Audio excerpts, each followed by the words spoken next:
I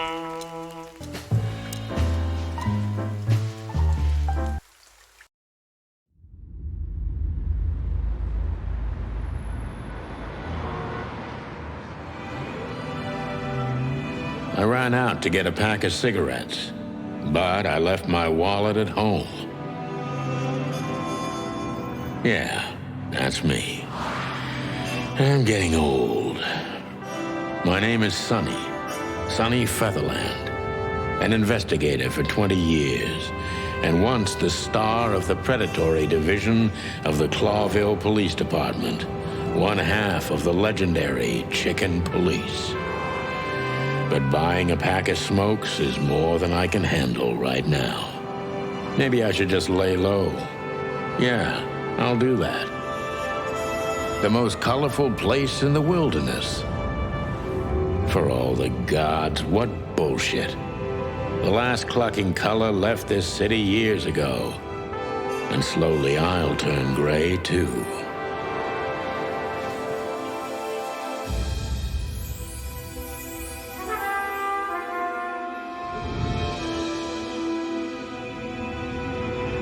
Still, what do I expect?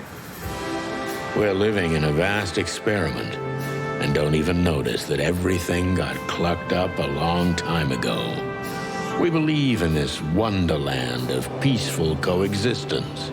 Wolves and sheep, chickens and hounds. Yeah, sure, why not? It's just ridiculous. The dog eats the chicken. It's in our nature. I'm not propping up the illusion anymore. 121 days, and it's over. Retirement.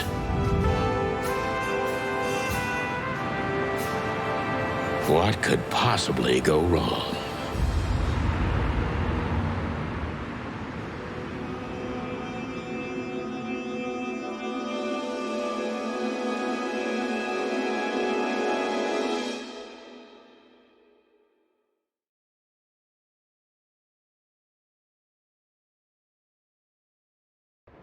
Ah, crap. My office lock is a piece of shit if a dame can pick it. She stood in the darkness. The light painted stripes on her body. It whispered secret little things that were never there in the first place. But she was no zebra. Reality was just a light switch away. Elizabeth or Charlotte? I was sure she'd have a sophisticated-sounding name. She had a bygone look in her eyes, older than this ancient building, and perhaps the whole city itself. Or maybe I'm just drunk. But she was the first womanly thing in my place for a long time, so I had to give her a chance.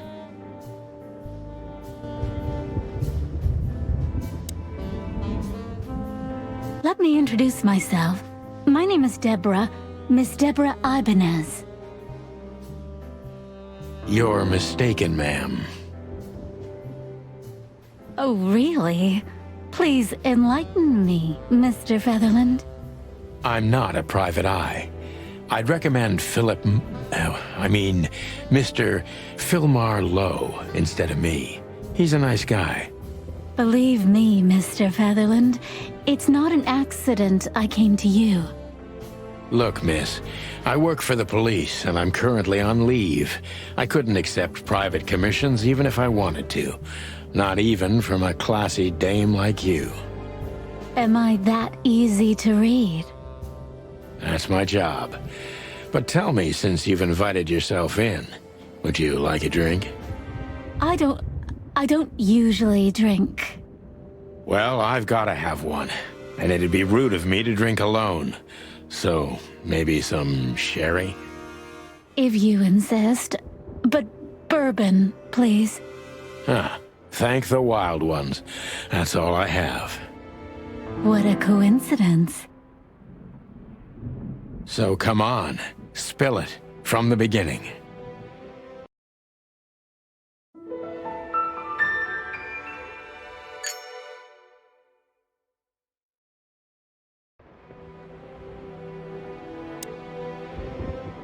My last cigarette. You're lucky I don't have a light, pal.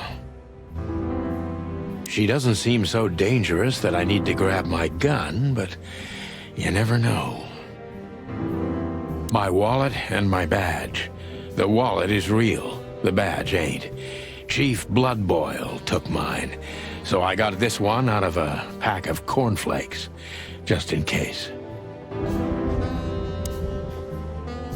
Every whiskey has the same color nowadays, at least in this price range. I promised myself I'd write a novel one day. I don't even know what these papers are.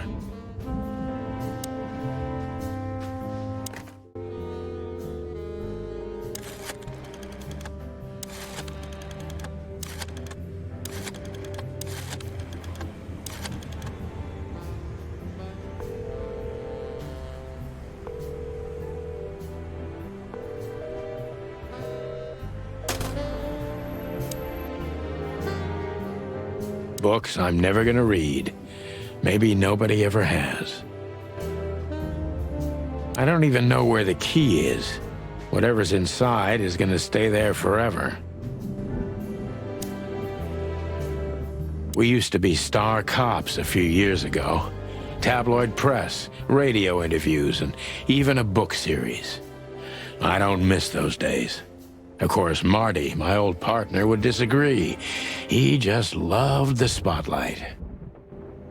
This is one of the most beautiful memories from my old life, before Molly left me and took our daughter. The good things in life don't last long. The best ones always leave first. I saw that in the window of a shoe store. I never understood it, or what it had to do with shoes. M.B. Davis, the eternal king of jazz. The photo is from the days of jazz prohibition. I only heard the old man live one time, but I'll never forget that night. And not only because I woke up at the harbor without my gun, my badge, and my pants. The Wild Gentlemen. Those guys rebuilt the city after the Great Fire of 867. My heroes when I was a little chick. I'm starting to think they should have left Clawville as it was, burned to the ground.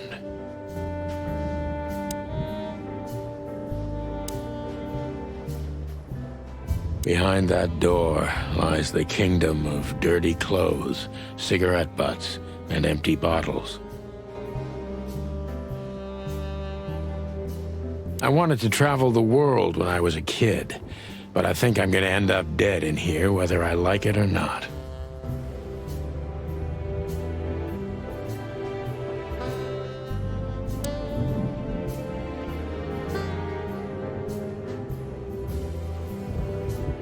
Who is this dame, anyway? And what the cluck is she doing in my apartment on New Year's Eve? That's better. Now, if I understand correctly, your mistress is receiving threats. What kind of threats, exactly? It's a very strange matter. First, there were letters. Then it came printed on a wine bottle's label, sent as a gift. Then carved into a brick, thrown through the window. And finally, they painted it on the wall of the house in giant red letters. I think it's time to dig a little deeper. If you don't mind, I'd like to ask you some routine questions. Please, that's why I'm here.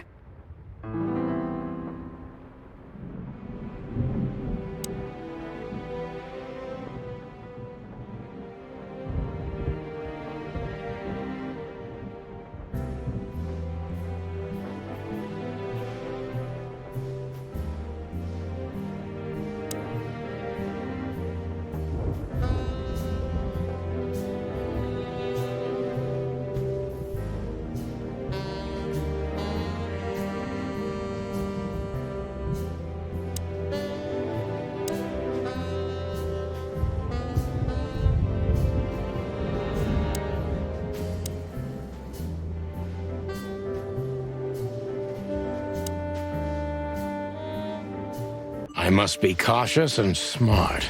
This dame seems shy, which I can use to my advantage. But I must be careful about what I say to her, or I could scare her off. Let's start gently, and when the time comes, we can go in hard. Who exactly are you, ma'am? I'm not somebody important, Mr. Featherland. You're important enough to deal with such a delicate matter, right? I carry out the wishes of my employer, nothing more. This means simple paperwork, most of the time. You've been thrown into deep water, sweetheart. Tell me, can you even swim? Believe me, this is just as unpleasant for me as it is for you, if not even more.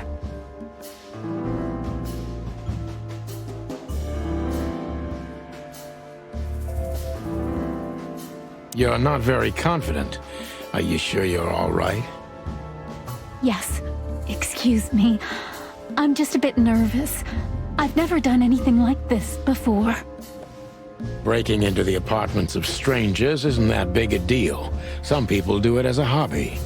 Please don't make fun of me, Mr. Featherland. This is hard for me as it is. You're right. Sorry. Did you come alone? All by yourself? I took the subway, then the tram, and then I walked. It wasn't easy to find this place, and to be honest, I had to be discreet. Yeah, well, I think I'm starting to get the picture. This is quite unpleasant for me.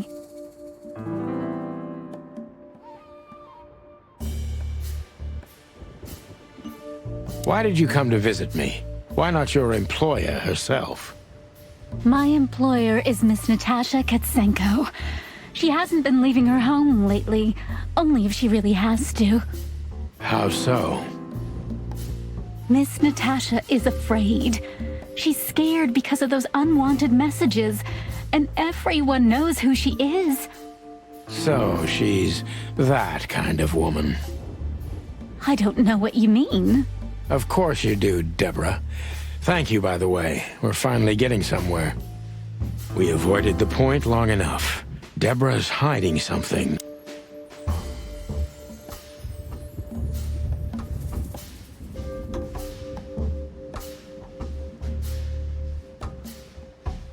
What exactly did you expect by coming here to meet me? I expected your help, just like my mistress said. Oh, that's very nice. But have you seen this neighborhood? Have you seen this wreck called a hotel? Who were you hoping to find in a place like this? Someone reliable. Well, I am reliable. And discreet. That's right. And thorough. No question about that. And has a heart of gold. Okay, let's stop it right there.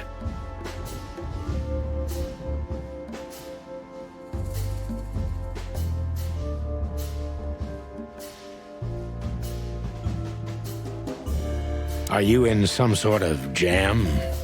Nothing of the sort. There are simply things better left unsaid. Then you're wasting my time. I trust your instincts. You'll manage it. Yeah, and I have no other choice, right? To be honest, no, Mr. Featherland. Not really.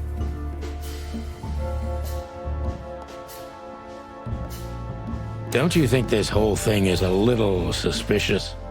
Look, Santino, I'll explain everything. I have no doubt about that. You look just the type, sweetheart. No offense. I'll take that as a compliment. Or maybe I'll act like I haven't heard it. You see, we're starting to understand each other.